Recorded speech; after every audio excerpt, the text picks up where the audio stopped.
بسم الله الرحمن الرحيم يا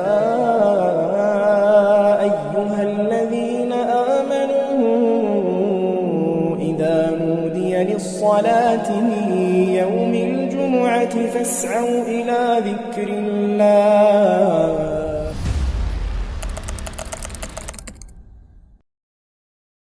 الحمد لله الذي أوصانا بالإحسان إلى الجار، والصلاة والسلام على سيدنا محمد النبي المختار، وعلى آله وصحبه الأطهار. أما بعد، فقد قال الله سبحانه وتعالى في محكم تنزيله بعد أعوذ بالله من الشيطان الرجيم بسم الله الرحمن الرحيم واعبدوا الله ولا تشركوا به شيئا وبالوالدين إحسانا وبذي القربى واليتامى والمساكين والجار ذي القربى والجار الجنب والصاحب بالجنب وابن السبيل وما ملكت أيمانكم إن الله لا يحب من كان مختالا فخورا.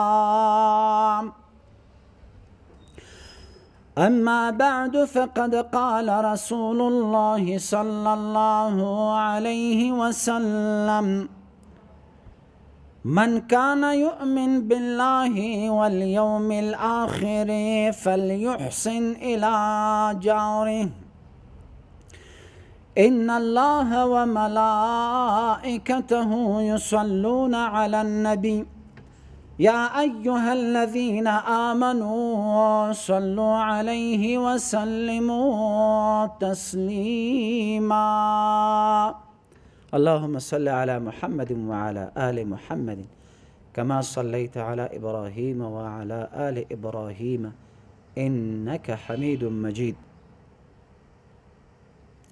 حضار گرامی، سامعین کرام، در آیه کریمه که خدمت شما معززین تلاوت شد، الله کریم عظمت و فضیلت و حق همسایه را به ما بیان میکن که همسایه چقدر حقوق داره، حقوقی از او باید برآورده شود. اما بعضی از مسلمان ها، از برادرای ما هستند که اونا حقوق همسایه را مراعات نمیکن. در مورد هم انشاءالله حدیث جناب رسول الله صلی الله علیه و سلم را با شما دوستا شریک خواهم ساخت. الله کریم می فرماید که واعبدوا الله، عبادت الله را بکنید، ولا تشرکوا به شیئا، و به خدا هیچ چیز شریک نیاورید، و پروردگارتان هیچ چیز شریک نکنید. و بالوالدین احسانا، شما با پدر و مادرتان نیکی بکنید. اینجا عظمت و بزرگی پدر و مادرم الله بیان میکنه. متصل عبادت خود را بیان میکنه و متصل از او حقوق پدر و مادر را بیان میکنه که عبادت مرا بکنین و حقوق پدر و مادرتان ادا بکنین. و بذی القربى، و کسایی که نزدیکای شماست، خیشای شما، با اونا شما تعامل نیک داشته باش، تعامل خوب داشته باش. والمساکین والیتامی والمساکین، شما با یتیما سلوک نیک داشته باش، با مسکینا سلوک نیک داشته باش. فقیر مسکین چیزی که داشتی امرایش هم کاری بکن، نداشتی بگی ندام، اما الفاظ بد برش نگوی. پیغمبر سلام زمانی که سائل پشت خانیش می آمد، اگر خودش می داشت به ازواج مطهرات قمنده میکرد که ازواج مطهرات ببینید در خانه کی چیزی هست، اگر می بود می داد برش، نمی بود دیگه صحابه را می گفت حاجتش برآورده بساز، اما الفاظ بد برش نمی. یتیم را شما پرورش بدین، حق یتیم را داشته باش. پیغمبر صلی الله علیه و آله می فرمه خیر بیت یتیم فیه خیر بیت فیه یتیم یحسن الیه، بهترین خانه در کره زمین امو خانه است که دو یتیم باشه اما با او یتیم سلوک و روش نیک شه. و شر بیت فیه یتیم اساء الیه، بدترین خانه در کره زمین امو خانه است که دو یتیم باشه اما با او یتیم سلوک نیک و روش نیک نشود. بیند از جمله از امو خانه های خود قرار بتین که خدا مورد نظر رحمت خدا قرار بگیرین و روز قیامت مورد شفاعت پیغمبر قرار بگیرین. با یتیمایتان سلوک نیک داشته باش. والجار ذی القربى، با همسایه هایتان که نزدیک است روش و سلوک درست داشته باش. والجار الجن، کسی که در پالویت قرار داره همسایت است، با او روش نیک داشته باش. و صاحب بالجنب، کسی که دروازش نزدیکتر به توست، با او تعامل خوبتر داشته باش. حضرت عایشه رضی الله تعالی عنها از پیغمبر صلی الله علیه و سلم پرسان کرد که یا رسول الله، ده همسایه دارم، با کدام ازی اولتر حق داره که ما همراهش همکاری بکنیم؟ گفت هر یکی که دروازش با تو نزدیک است با همو تعامل نیک داشته باش، با همو زیاد اخلاص داشته باش، با همه همسایه اخلاص داشته باش، اما با کسی که دروازش با تو نزدیک است. و ابن السبیل، و کسایی که مسافر هستند، الله میگه با اونا شما همکاری داشته باش. حضرت محمد رسول الله صلی الله علیه و سلم میفرماید در مورد حقوق همسایه، من کان یؤمن بالله والیوم الاخر، کسی که به خدا ایمان داره و به روز آخرت ایمان داره، فلیحسن الی جاری، پس او با همسایه خود نیکی بکن، همسایه خود را آزار نده، همسایه خود خفه نکن، همیشه در تعامل با همسایه خود شریک باش، در شر و خیر و شر همسایه شریک باش، در درد و مرضش آگاهی داشته باش، در مصیبتش خود شریک بکن، با او همکاری بکن. بهترین شخصیت جناب رسول الله امیر بیان کرد، کسی که همسایه داره و با همسایه خود روش نیک میکن، و کسی که به خدا و به روز آخرت ایمان داره. جناب محمد رسول الله صلی الله علیه و سلم میفرماید که باید با همسایه خود نیکی بکنه. حضرت ابن عمر رضی الله تعالی عنه دی جناب محمد رسول الله صلی الله علیه و سلم روایت کی چه ما دی پیغمبر نواورید چې پیغمبر صلی الله علیه و سلم ویل اوایسو ویل یقول ما زال جبریل یوصینی بالجار حتی ظننت انه سیورثه، و همیشه چې جبریل علیه الصلاة والسلام به ما ته وحی راوړل نو د همسایه یا د ګاونډي د حق په حصه کې به ما ته یادوري کوله چې یا رسول الله خپل همسایه‌ګانو سره ښه کوه. هر بار چې جبریل علیه الصلاة والسلام ما ته وحی راوړل نو د ګاونډي د حقوق په اړه به ما ته ډېر زیات د هغې حق به ما ته اورول چې یا رسول الله همسایه‌ګانو سره ښه کوه، امت ته ورسوه چې خپل همسایه‌ګانو سره ښه وکړي، همسایه ازار نه کړي، د هغې حق وساتي، د هغې حقوق په ځای کړي، د هغې په غم کې ځان شریک کړي، لاس بند د هغې سره همکاري وکړي، په خوشحالي کې ورسره شریک سي. دا د مسلمان عادت ده، دا د مسلمان عادت ده چې د خپل مسلمان ورور په غم او خوشحالي کې ورسره شریک وي، او بیا خصوص په ګاونډي کې چې ګاونډی وي، د ګاونډي خو ډېر حقوق. ګورئ پیغمبر فرمایي چې هر بار جبرئیل براتله ما ته د ګاونډي یادوري کوه. هغه به راته را په زړه کې چې یا رسول الله د ګاونډي حق به ډېر ساتي. وای ما دا فکر وکړه انی ظننتو انه سیورثه. وای دومره یادوري وکړه، وای دا ګمان مې وکړه چې کیدای شي اوس د همسایه د بل همسایه نه په میراث کې شریک نیسي. دومره د همسایه حقوق جناب محمد رسول الله صلی الله علیه وسلم خپل امتیانو ته رسولي چې د همسایه سره به ډېر ښه کوئ تاسو. حضرت ابي شريح رضی الله تعالی عنه فرمایي چې جناب محمد رسول الله صلی الله علیه وسلم ویلي والله لا يؤمن والله لا يؤمن والله لا يؤمن. ګوره درې ځلې ویلي دي، درې ځلې جناب محمد رسول الله دا خبر یاد کړی. ما د په خدای وای قسم می چې هغه سړی ایمان نه وړي، بیا قسم ما د په خدای قسم می چې هغه سړی ایمان نه وړي، په خدای می د قسم می چې هغه سړی ایمان نه وړي، هغه د ایمان څښتن نه ده. ولی؟ وای موږ عرض وکړی چې قیل ومن یا رسول الله، دا سړی څوک دی چې ایمان نه وړي؟ قال صلی الله علیه وسلم الذي لا یأمن جاره بوائقه. هغه سړی ایمان نه وړي، هغه سړی د پوره ایمان خاوند نه ده چې هغې نه ګاونډی آزار وي، ګاونډی ته نه پتنګ وي، ګاونډی د هغې نه راضي نه وي.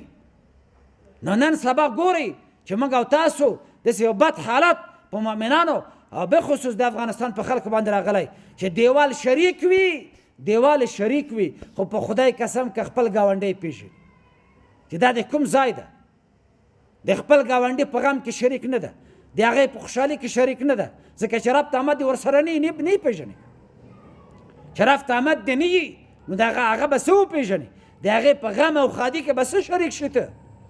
نو مسلمان لپاره پکار ده چې د خپل ګاونډي نه باخبر اوسېږي، د خپل ګاونډي قدر و قیمت وساتي، د هغې خیال وساتي. نن سبا ګورئ چې په افغانستان کې نور ملکونه خو پرېږده، دا خپل ملک درته ښیم، په دې یو ګاونډی کې مړی پروت ده، د هغې په کور کې دیوال هم شریک ده، دیوال هم شریک ده، خو د بل ګاونډي په کور کې هلته ښادي ده، لاوسپیکرونه یې جګ کړي وي او دم به ډول شروع کړی ده چې زما د زوی واده ده. ولې مسلمان وروره دا کار ولې کوي؟ ستا د ګاونډۍ نه خبرې چې هلته مړی پروت ده، نو د خپل د ګاونډي خیال نه ساتي. ته خدای د مسلمان دا صفت ده، مسلمان باید دغسې وکړي. پیغمبر فرمایي چې د مسلمان په کور کې ورور دی، په هغې کې غم وي تر 3 ورځو پورې ته باید هغې سره په غم کې شریک سي. د هغې د کور نه باید لوګی اوچت نه شي، مړۍ چای د هغې میلمانه ټول باید عزت کړي. تاسو په ایمان راته وایي مسلمانانو چې نن سبا همدغه عادت په افغانستان کې شته؟ نه، د خپل ګاونډي سره همکاري شته، د خپل ګاونډي نه دې پوښتنه کړی چې ته څه ضرورت لري، ته څه مشکل لري، څه شي ته ضرورت لري چې زه تا سره کومک وکړم؟ دا پوښتنه هم کړی؟ نه. نو کله چې ته دا پوښتنه نه کوې او شر دې ورته رسېږي، خیر دې نه رسېږي، همیشه د څه شر ورته رسېږي. نو کله چې شر دې ورته رسېږي، ستا په حق کې جناب محمد رسول الله فرمایلی دي والله لا یؤمن والله لا یؤمن والله لا یؤمن. 3 وارې دا خبرې کړې، په خدای مې د قسم می چې دغه سړی ایمان نه وړي، دا د ایمان خاوند نه ده. 3 وارې ویلي چې هغې نه همسایه په امن کې وي، نه وي د شر نه، د هغې د شر نه خپل ګاونډی په امن کې نه وي. ستا په حق کې فرمایلی دي. نو د مسلمان ورور لپاره دا ښایي چې ای مسلمان خپل ګاونډي سره ښه کوه، خپل ګاونډي ته بد مه رسوه، د هغې خیال ساته، د هغې نه پوښتنه کوه، همیشه د هغې خبر اخله. ته خدای چې ستا په ګاونډي کې دیوال شریک کې د مړی پروت وي او ته په خپل کور کې ساز او ډنګ دا ډنګې، نو دا د قیامت په ورځ کې چې تا نه الله پوښتنه وکړي چې ای مسلمانه، ای زما بنده، دا د ګاونډي په حق کې تاسو ته علما ویلي و که نه؟ بلې. نو ستا په کور کې هلته ډنګ و ډول ساز او سرنی غږېده او ستا د همسایه په کور کې مړی پروت و، د هغې خیال دې ولې ونه ساتل؟ نو دی څه وایي؟ نن سبا مسلمان دا څه وایي؟ بندگی من خوشحالی خود به غم از او تبدیل نمیکنم، در خپل خوشحالی د هغې په غم خو زه نه تبدیلوم. نو ته مسلمانی دا صفت د مسلمان ده، دا د مسلمان صفت نه ده، دا د مسلمان عادت نه ده. مسلمان باید د خپل مسلمان په غم او ښادي کې باید شریک وي. حضرت عبدالله عمرو بن العاص، حضرت عمرو بن العاص رضی الله تعالی عنه دا یو خادم درلوده.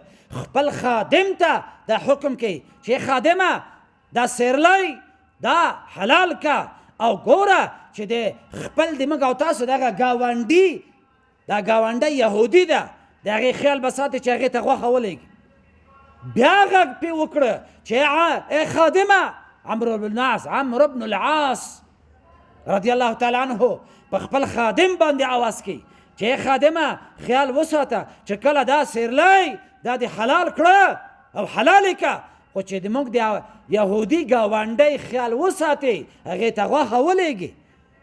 نو دا خادم را پاڅېده، عمرو بن العاص ته فرمایي چې ای عمرو بن العاص رضی الله تعالی عنه زه د یو یهودي ګاونډي په حصه کې ورټلم؟ نه، وایي ما رټلی نه یې، ما درته وویل چې د هغې حقوق وساته، د هغې حقوق او خیال وساته. ځکه چې پیغمبر صلی الله علیه وسلم د ګاونډي د حقوق په اړه موږ ته ډېر نصیحتونه کړي دي چې خپل همسایه د هغې خیال به ساتئ، هغې به نه رټئ، هغې سره به همکاري کوئ، د هغې په غم او ښادي کې به ځان شریک کړئ.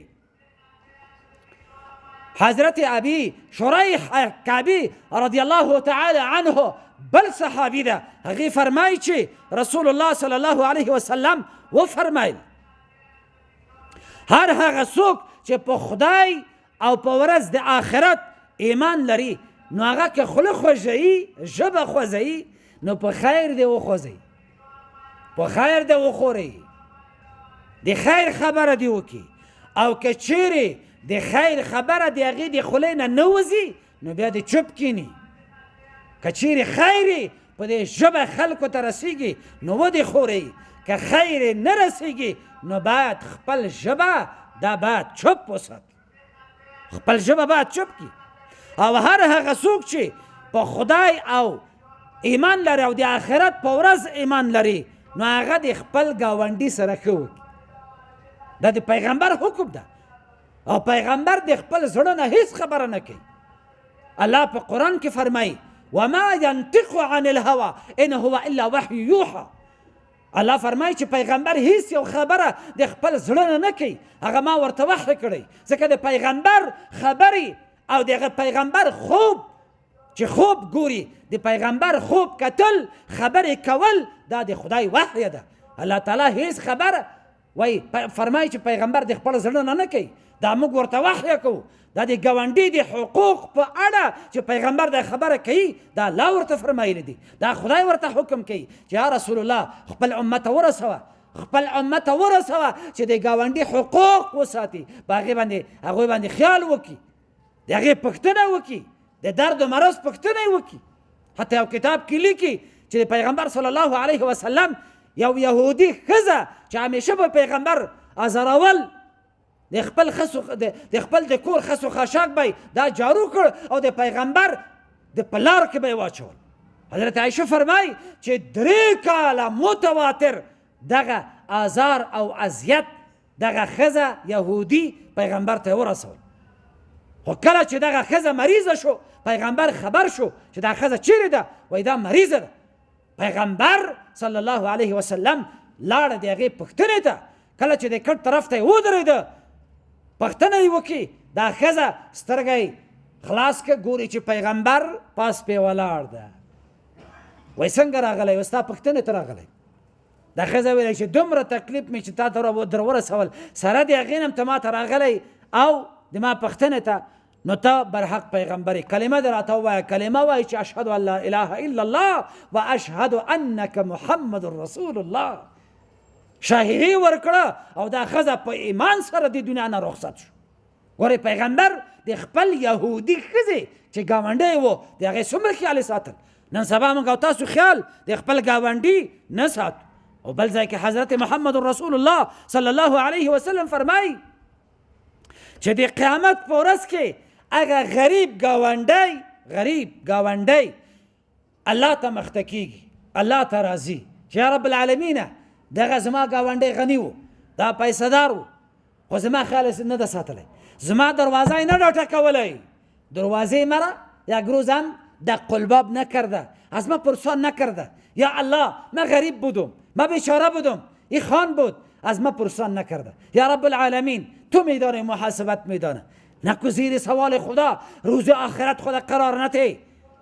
از همسایت با خبر باش، از درد و مرضش با خبر باش، در غم و شادی و خوشحالیش خدا شریک کو، پرسان کو. یک روز برو دروازه همسایت بزن، چه کار داری، چه ضرورت داری. برادر مسلمان با تو میگم که یک روز هم تو دروازه همسایت دق الباب کردی، پرسان کردی که همسایه ما چه ضرورت داری، در درد و غمش خدا شریک دانستی؟ نه، همیشه تکلیف ما به همسایه رسیده، همیشه از ضرر ما به همسایه رسیده، ما احترام عزت همسایه داری را نداشته.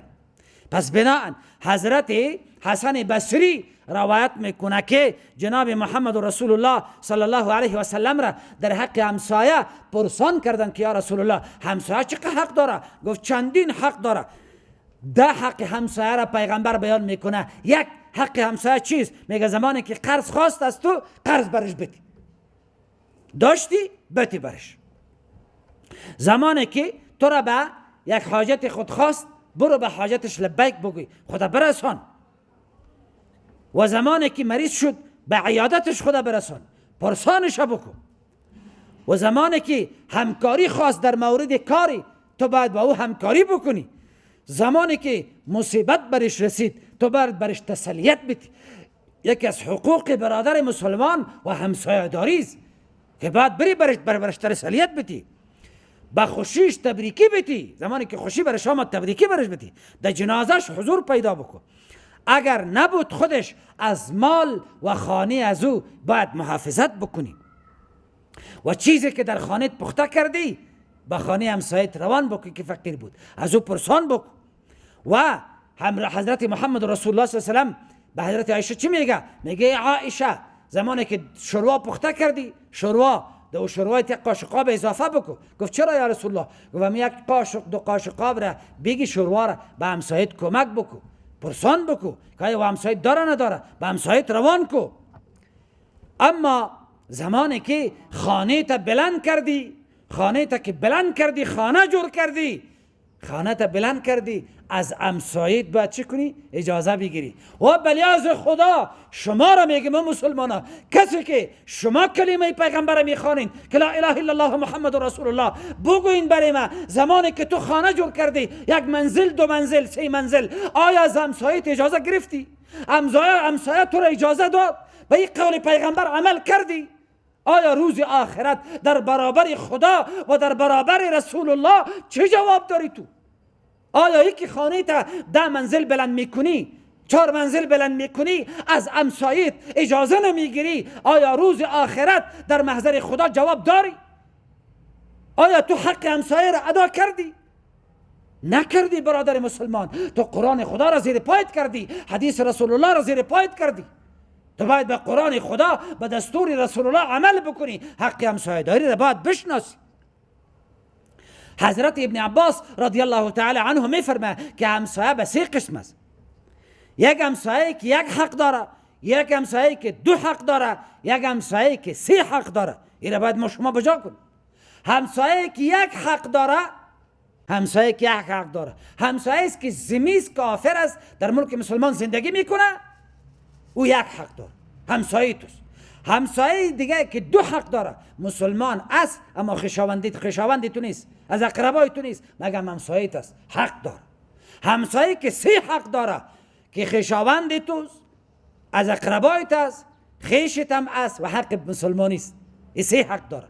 پس برادر مسلمان، پیام خدا را به شما میرسانم که باید حق همسایه را ما شما ادا بکنیم. خیال به همسایه داشته باشیم، فکر داشته باشیم، در دربار الله دعا میکنیم که یا رب العالمین برادر مسلمان، خواهر مسلمان را توفیق بدی که حق همسایه خدا ادا بکنند، همسایه را آزار نکنند. در حق همسایه پیغمبر 3 بار قسم یاد کرد که ایمان نمیبره کسی که از شر از او همسایه در امن نباشه. اگر میخوای خودت بیمان بسازی با همسایت، هر معامله بد و زشتی که میکنی بکن.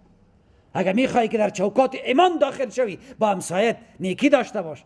ای مسلمان خوری، ای مسلمان موری، ای مسلمان وروره، دی خدای پیغام در ترسوم چې خدای او پیغمبر د ګاونډي د حقوق په اړه څومره موږ ته ویلي دي. نو تاسو ته خواست کوم چې خدای ته ګورئ، خپل ګاونډي سره ښه وکړئ او الله تعالی د ټول مسلمانانو ته دا توفیق ورکړي چې د خدای قانون او د پیغمبر قانون په خپل ځان باندې پلي کړي، د خپل د ګاونډي حقوق هغه پر ځای کړي. وما علینا الا البلاغ.